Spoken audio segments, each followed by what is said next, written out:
Welcome to the Banker Lamp. Please enjoy the video. You have YouTube Studio open and the short selected. Now act. First, confirm it's classified as a short, vertical and under 60, so you know why it appears in the Shorts feed. Once done, decide whether to hide the short from public view or remove it from the Shorts shelf. You choose privacy settings for immediate hiding or change the video's format and length to stop recommendation as a short. I'll walk you through both paths step by step. Start by editing the selected video. To hide instantly, set visibility to unlisted or private and save. Unlisted keeps the link active but removes it from public feeds. Private removes access entirely.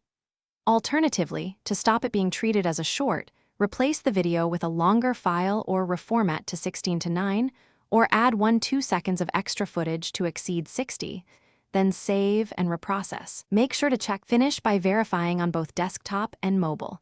View your channel and the Shorts shelf to ensure the item no longer appears. If the short still shows, clear the YouTube app cache or wait a few hours for indexing to update.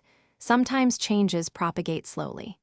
As a last resort, upload the corrected file with the new aspect ratio or duration, then delete the old short. Remember, private or unlisted is the fastest, reversible way to hide content when things go wrong.